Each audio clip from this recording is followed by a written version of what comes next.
দিন ইসলাম বলতে গেলে আমরা শুধুমাত্র ইসলাম ধর্মকে বুঝি, যা একেবারেই ভুল ধারণা। আজকের বিষয় দিন এবং ইসলাম। আশা করি সাথে থাকবেন। আসসালামু আলাইকুম। ইসলাম আরবি শব্দ, এর অর্থ আত্মসমর্পণ। আত্মা মানে নিজ, সমর্পণ মানে হচ্ছে ত্যাগ করে দিয়ে দেওয়া। আত্মসমর্পণ অর্থ নিজেকে অন্যের কারো অধীনে করে দেওয়া। কুরআন এবং হাদিসে ইসলাম শব্দের দ্বারা আল্লাহ তাআলার নিকট আত্মসমর্পণ বোঝানো হয়েছে। আর যে আল্লাহ তাআলার নিকট নিজেকে সমর্পণ করে তাকে মুসলিম বলা হয়। এর সহজ অর্থ হলো নিজের মর্জি ও ইচ্ছা মতো না চলে আল্লাহ তাআলার হুকুম মতো চলা। যে এভাবে চলে সেই মুসলিম বা আত্মসমর্পণকারী। ইসলাম শব্দ থেকেই আসলাম শব্দটি তৈরি হয়েছে। এর অর্থ সে ইসলাম কবুল করেছে বা আত্মসমর্পণ করেছে। ঠিক এভাবেই আসলাম তো মানে আমি ইসলাম গ্রহণ করলাম বা আত্মসমর্পণ করলাম। যেমন ইব্রাহিম আলাইহিসসালামের ব্যাপারে কোরআনে এসেছে আসলাম তুলি রব্বিল আলামিন, আমি সারা জাহানের প্রতিপালকের নিকট আত্মসমর্পণ করলাম। সূরা বাকারা। ইসলাম শব্দের আরেকটি অর্থ হলো শান্তি। আসসালামু আলাইকুম অর্থ আপনার উপর শান্তি নাজিল হোক। আসসালাম ও ইসলাম একই ক্রিয়ামূলের শব্দ। আল্লাহর হুকুম মতো চললে শান্তি পাওয়া যায়। সকল মানুষই শান্তি চায়।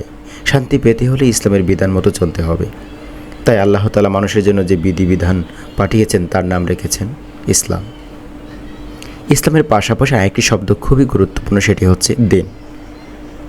দিন শব্দের অর্থ আল কুরআনে আল ইমরানে 19 নম্বর আয়াতে আল্লাহ তাআলা বলেন, ইন্নাদ-দীনা ইনদাল্লাহিল ইসলাম, নিশ্চয়ই আল্লাহ তাআলার নিকট একমাত্র মনোনীত ধর্ম হচ্ছে দিন, হচ্ছে ইসলাম। অন্য আয়াতে আল্লাহ তাআলা বলেন, রাদিতু লাকুমুল ইসলামা দীনা, তোমাদের জন্য আমি ইসলামকে দিন হিসাবে দিয়ে খুশি হলাম।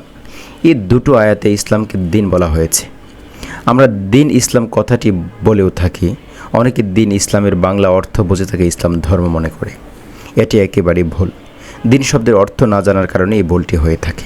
দিন অর্থ যদি ধর্ম মনে করা হয় তাহলে ইসলামকে অন্যান্য ধর্মের মতোই একটি ধর্ম মনে করা হবে। ইসলাম শুধুমাত্র মানুষের ধর্মীয় দিকের বিধান দেয়নি, জীবনের সব দিকের বিধানই ইসলাম দিয়েছে। তাই ইসলাম ধর্ম কথাটি সঠিক নয়। আল্লাহ শব্দের যেমন কোনো অনুবাদ করার হয় না, তেমনি দিন শব্দের অনুবাদের প্রয়োজন নেই। আমরা দিন ইসলামই বলব। যেহেতু দিন শব্দের অর্থ ধর্ম বললে আসল অর্থ বোঝা যায় না, তাই ইসলাম ধর্ম কথাটি বলাও ঠিক নয়।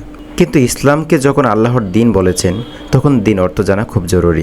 দিন শব্দের আসল অর্থ আনুগত্য করা বা মেনে চলা। আমরা বাপ মায়ের কথা মতো চলে থাকি, দেশের আইন মেনে চলি, আল্লাহকে মেনে চলাই হলো দিন। আর এই দিনের নাম আল্লাহ তাআলাই রেখেছেন দিন ইসলাম। আল্লাহকে মেনে চলার জন্য ইসলামের নামে মানুষকে যে নিয়মকানুন বিধিবিধান তিনি দিয়েছেন তাই হলো দিন ইসলাম। আজকের মতো এ পর্যন্তই। দেখা হচ্ছে। আসসালামু আলাইকুম।